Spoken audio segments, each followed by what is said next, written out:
The DNA in our cells constitutes our genome, the set of instructions for making a human being. Almost every cell in your body has the exact DNA copied faithfully from the original instructions in the fertilized egg you arose from. Between fertilization and birth, the number of cells grows to over 30 trillion. And each time a cell divides, its DNA gets copied, so progeny cells carry the same blueprint. This process is called DNA replication, and through it, genetic information is transmitted, ensuring that each new cell has a complete copy. Single-celled organisms, too, must replicate their DNAs to undergo cell division. In this lecture, we'll consider the components needed for DNA replication and the challenges facing the cell in replicating DNA. We'll then take a look at how the bacterium E. coli replicates its DNA at a blistering rate. And we'll end by learning how understanding of DNA replication led to the invention of one of the most powerful analysis techniques in use today. Watson and Crick, in their 1953 paper, benefiting from Erwin Chargaff's observations and the unacknowledged work of Rosalind Franklin, described a model for DNA structure. They proposed the DNA molecule had two intertwined strands with A's across from T's and G's across from C's. They noted their structure suggested a means of copying the molecule. We know today that their beautiful structure was correct. A parental DNA duplex gives rise to two daughter double helices, also called duplexes, each with one parental strand and one parent strand copied from it. So how does this happen? How is it possible to make a new copy of a DNA? Obviously, we need the original DNA to serve as template across from which the new strands can be assembled. You also know from the previous lecture that new DNA molecules are made by joining together free DNA nucleotides. We saw that when free nucleotides are joined to make DNA, the hydroxyl on the 3' position of one nucleotide is linked to the phosphate closest to the 5' carbon on the next. The result of such joining is that the remaining two phosphates are cleaved off, leaving the DNA chain with a single phosphate linking two sugars, one from each nucleotide. Individual nucleotides start off as triphosphates because chopping off of the two phosphates provides energy for the reaction to bond the nucleotides together. The covalent bond made in this way is called a phosphodiester bond. Formation of these bonds is catalyzed by enzymes called DNA polymerases. So you need the template, you need the free nucleotides, and you need the enzyme that joins them together to make the new DNA. You might think that's it, but it's not. If you put a template, free nucleotides, and DNA polymerase together, nothing will happen. It turns out that DNA polymerase needs a bit of help getting started. And if we add a short starter strand to the mix to prime replication of the complementary strand, then DNA polymerase will elongate it and complete the strand. This means if you want to make a complementary strand to a template, you will need a short little stretch called a primer to provide a starting point for DNA polymerase to extend from. This primer needs to be base paired with the template. But how can you make a primer when DNA polymerase won't start on its own? Well, it turns out cells have another way to get started. They use a short primer of RNA instead. Why do cells use RNA when the goal is to make DNA? The enzymes that make RNA turn out to be perfectly happy to start making a primer by copying DNA into RNA as long as they have a supply of RNA nucleotides. The enzyme doing this is called primase, and it makes an RNA primer of about 10 to 15 nucleotides long, base paired to the template. The primer provides a free end with a 3' hydroxyl to which DNA polymerase adds more nucleotides for extending the strand of DNA. So at this point you get an intermediate that's part RNA and part DNA. This is not a problem though, because the RNA nucleotides can be removed later and replaced with DNA nucleotides. The RNA is only needed to start the process and doesn't remain in the final DNA product. This example shows us that the DNA polymerase can only add new nucleotides to a 3' hydroxyl end. That is, it can't extend the primer from the 5' end. This, as you'll soon see, has consequences for how all DNA replication works. Because synthesis of a strand has an unchanging 5' end, and new nucleotides are added by attachment to 3' hydroxyl groups, we say that DNA replication proceeds in the 5' to 3' direction. So we finally have the components for the synthesis of new DNA down: the template, the dNTPs, the primer, and DNA polymerase that assembles the new strands. In cells, numerous additional proteins assist in the replication process. Bacteria like E. coli have a relatively small DNA genome with 5 million base pairs wrapped in just one chromosome. And unlike our chromosomes, which are linear, E. coli's single chromosome is circular. DNA replication in all organisms is carried out by the action of a large number of proteins that act together as a complex protein machine that is sometimes called the replisome. The proteins of this cellular nanofactory work together in a coordinated fashion to replicate DNA. Yes, the replisome may sound like RNA-related complexes I discussed previously: ribozymes, which are catalytic RNAs, and ribosomes, which are the protein-making machines containing the ribozymes. But a replisome acts on DNA, and the repla prefix refers to replication. The job of a replisome is to replicate DNA. DNA replication starts at sites in genomes called origins of replication. E. coli has a single origin of replication called ORI-C on its circular chromosome. ORI-C is the target for binding by special origin recognition proteins. When the origin recognition proteins bind ORI-C, a short section of the DNA double helix is forced open, allowing additional proteins to get into the act to begin replication. Once a small region of the DNA duplex is opened up at each origin of replication, the two strands of DNA must be separated to allow the new strands to be built across from them. The hydrogen bonds in the DNA duplex get broken, and the two strands unwind thanks to action of an enzyme called Helicase. Now, Helicase is amazing. In E. coli, replication proceeds at the mind-blowing rate of 1,000 base pairs per second. To support replication, Helicase must unwind the DNA at the same rate. Since there are about 10.5 base pairs per turn of DNA, it means Helicase unwinds the helix at the rate of approximately 100 turns per second, or 6,000 turns per minute. Now that's 6,000 RPM. Even the engine in my car doesn't run that fast. This, however, creates a problem. When strands are being untwisted by Helicase, the DNA ahead of it gets more twisted at the same rate. If nothing is done to relieve the tension from that twisting, kinks and knots will form and stop DNA replication. Enzymes called Topoisomerases act to relieve this torsional stress. They do so by cutting the template DNA ahead of the replication fork and allowing the strands to swivel around each other. This relieves the tension, and then the ends are rejoined. In E. coli, the topoisomerase that relieves the twisting stress is called gyrase. Gyrase moves along the DNA, staying ahead of the replication fork and releasing the stress on the DNA as needed. Another consideration for replication: once the two strands have been separated for replication, they need to be kept separated or they will come back together.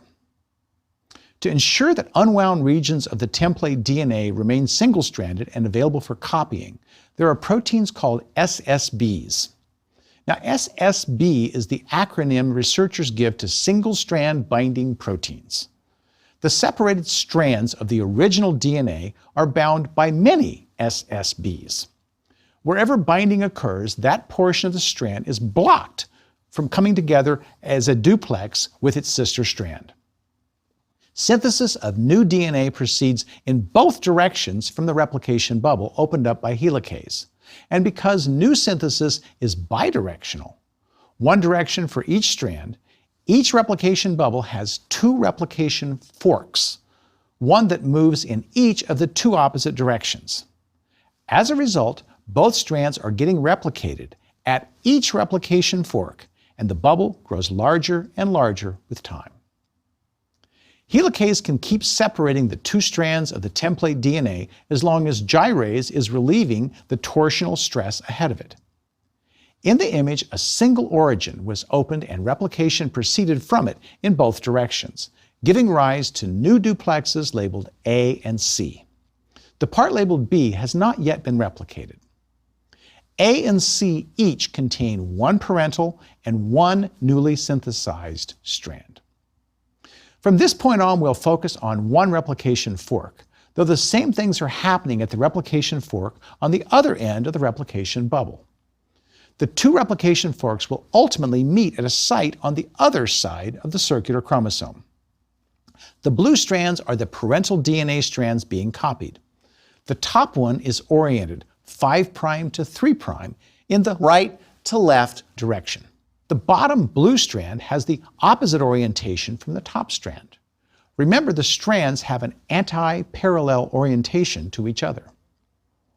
Although a single strand of template DNA is now available for copying on each of the two branches of the fork, DNA polymerases can only add new nucleotides to the 3' end of an existing chain.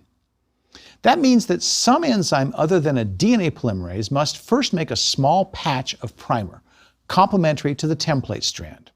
It's the primer that can provide a 3' hydroxyl where DNA polymerase can add a deoxyribonucleotide. Well, as you saw earlier, the enzyme called primase assembles a short stretch of RNA base paired to the DNA template strands. This short region of base pairing, called the RNA primer, has the free 3' hydroxyl group where DNA polymerase can add the first nucleotide. Once a primer provides a free 3' hydroxyl 4 extension, other proteins get into the act. The first of these proteins is called clamp loader. As its name suggests, the clamp loader helps to load a sliding clamp, also called a beta clamp, onto the DNA at the replication fork. The sliding clamp is a protein complex that then gets joined to the DNA polymerase to serve as a sort of seatbelt to keep it from falling off the DNA. Without its sliding clamp, DNA polymerase is given to falling off the DNA after adding only a handful of nucleotides. When you have millions of base pairs to copy, falling off after every 5 to 50 base pairs really does not make for efficient replication. But with the sliding clamp, the polymerase stays associated with the template for thousands of base pairs, churning out new DNA at top speed. Now in E. coli, the DNA polymerase that does most of the replication is called DNA Polymerase III. One other DNA polymerase helps to complete replication. DNA Polymerase III catalyzes the reaction by which an incoming deoxyribonucleotide is added onto the 3' end of the previous nucleotide on the DNA. In this reaction, the 5' phosphate on each incoming nucleotide is joined to the 3' hydroxyl on the end of the growing nucleic acid chain using the base pairing rules. Because we started with an RNA primer, the new DNA molecule now has a short piece of RNA at the beginning attached to DNA. Let's go back to thinking for a moment about both replication forks at the same time. We've seen that DNA polymerase can only build a new DNA strand in the 5' to 3' direction. How can DNA polymerase move only 5' to 3', yet both strands of DNA, which have opposite molecular orientations, are replicated at a single replication fork by the same DNA polymerase? Well, let's think of a 2-lane highway and you're in a car moving down it. Suddenly you realize you need to go back the other direction. What would you do? Well, if there were no traffic in the other lane, you'd probably do a quick U-turn and go back the other way. That's kind of how DNA polymerase manages to make DNA on both strands oriented in opposite directions. It goes forward a ways, and then it goes backwards for a ways. The first direction corresponds to what we call leading strand replication. The turnaround in the other lane is what we call lagging strand replication. Now that's a bit of a simplification, but the idea is right. The polymerase goes down the main lane and occasionally has to go back the other direction, so it makes a series of U-turns. The synthesis of lagging strand proceeds in the 5' to 3' direction, just like the leading strand. But because the template strands are running in opposite directions, the lagging strand is being extended in the direction opposite to the opening of the replication fork. As the strands continue to get separated by helicase, the replication fork opens up further ahead of the leading strand, so additional RNA primers must be laid down, then extended by DNA polymerase. This only happens in the lagging strand. The leading strand only needs a first primer to get started, and then it keeps getting extended in the same direction. So the leading strand is one long piece, while the lagging strand contains many short pieces that must be joined later. These short nucleic acid pieces each have a small stretch of RNA primer and about 1,000 to 2,000 DNA nucleotides. They're called Okazaki fragments, named for the husband and wife team who first demonstrated their existence in the 1960s. As part of completing the DNA replication process, the RNA primer must be removed and the gaps filled in with DNA nucleotides. This is where another DNA polymerase called DNA Polymerase I jumps in.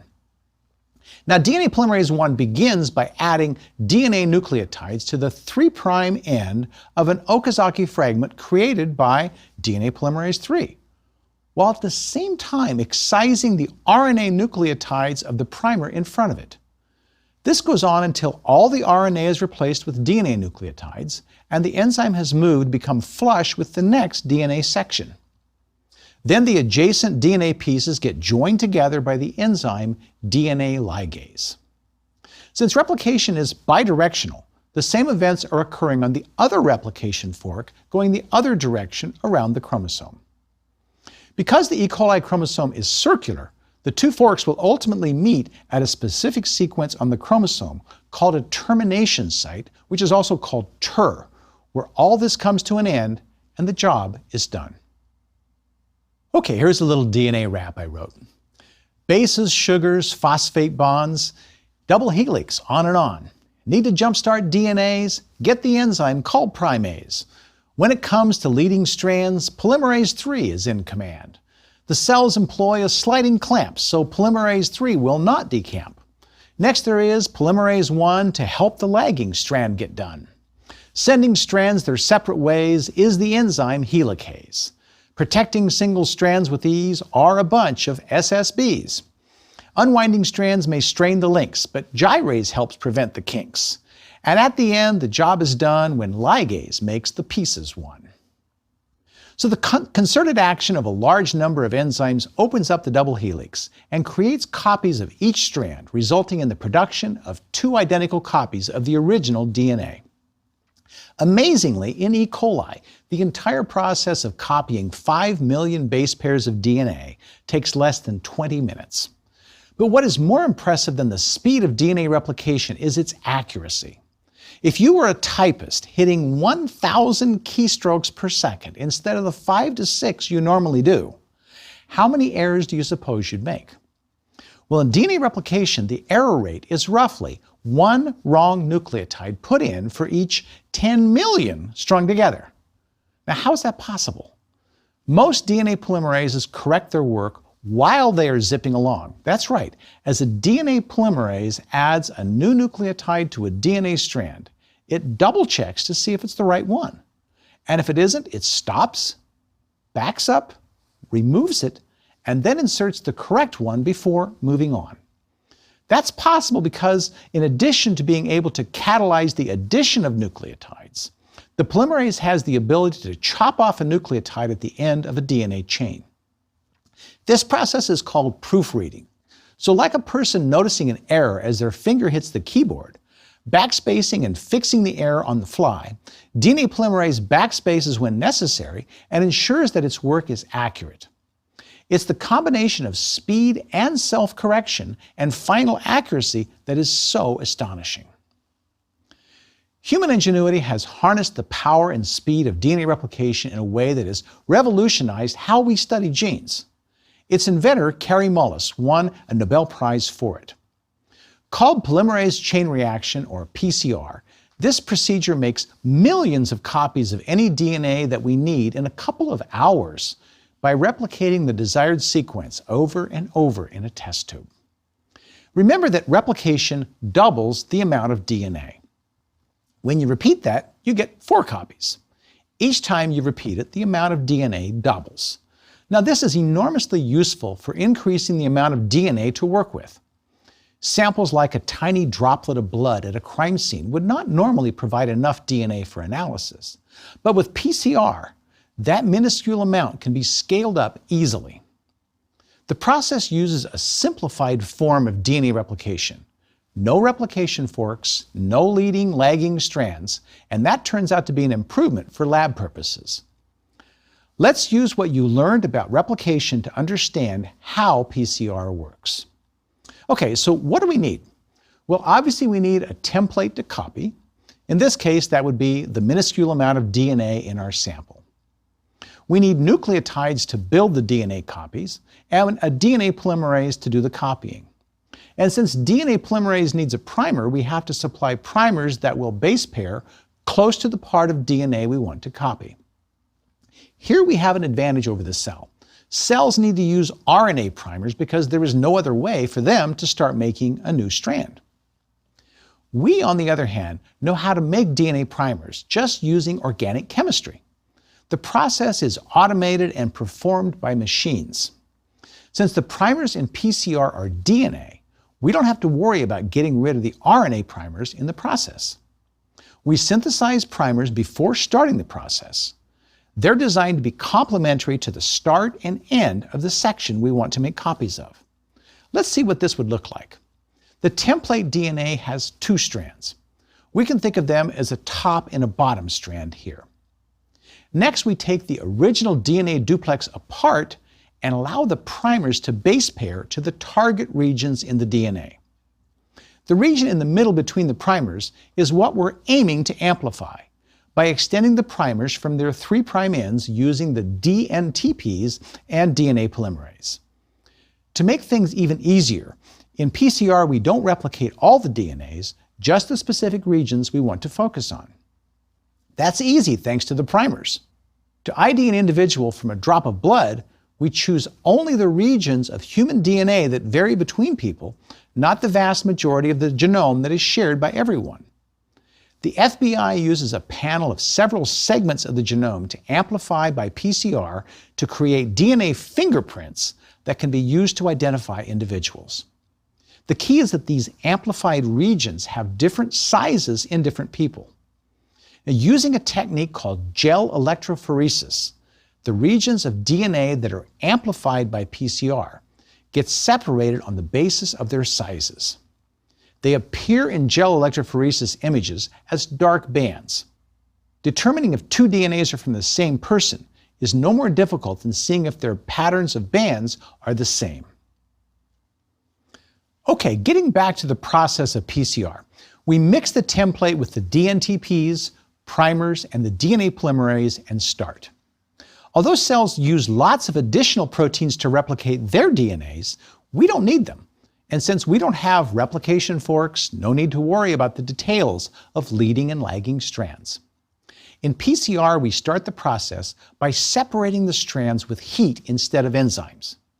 When heated up to about 95 degrees centigrade, the hydrogen bonds between DNA's bases break and the 2 strands separate. Next, to bind the primers to the sequences they are complementary to, we lower the temperature to allow base pairing. Of course, the 2 template strands will want to go back together to pairing the way they started, but we put in a 50 million-fold higher concentration of the primers. So the likelihood of the primer bumping into its complementary sequence on the template is much greater than the original strands doing the same thing. After the primers base pair with the template, we extend the primers on both strands with DNA polymerase.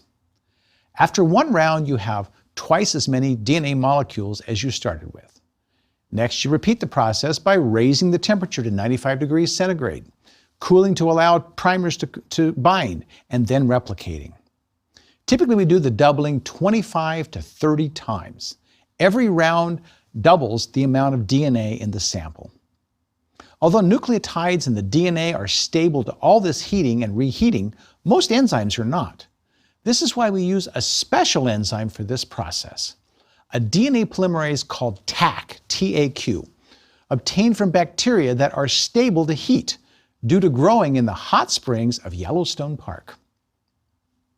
Machines called thermocyclers will do the work of changing the temperature and can be programmed to do as many cycles as desired. When completed, you have millions of copies of the DNA you want, ready for analysis. What sorts of analysis? Well, how much time do you have? You can, as mentioned earlier, use PCR to identify individuals by their unique DNA profiles. You can settle questions of paternity and genealogy. You can test patient samples for a virus or a genetic defect and identify problems sometimes long before symptoms appear. PCR is used, for example, to test the blood supply and certify it free from HIV. The DNA analyses performed by labs such as 23andMe rely on PCR to amplify the DNA in the saliva samples they receive. Women can learn from analyses like these if they carry genes that make them prone to breast or ovarian cancer, and then personalized therapies can be devised.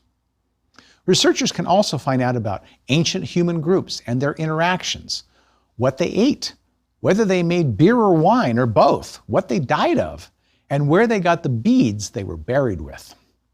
Almost every research project and applied area in the molecular life sciences today uses PCR or one of its variations. So cells may have come up with DNA replication, but the human twist on replication in the test tube is pretty good too.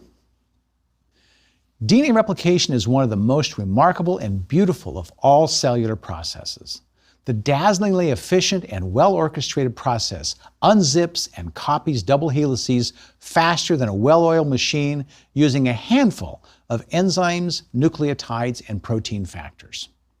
Thanks to their teamwork, the job of DNA replication gets completed 1,000 times more accurately than the world's best typist can transcribe a document at over 150 times as fast. In the next lecture, we'll see eukaryotic cells' DNA replication that uses many of the same proteins with the same functions as E. coli to copy DNAs over 1,000 times as large, with the wrinkle that the DNA is all wrapped up with histone proteins to make chromosomes. And in a surprise discovery, we'll learn how the ends of our linear chromosomes may be related to human lifespan. Matters of life and death. Stay tuned.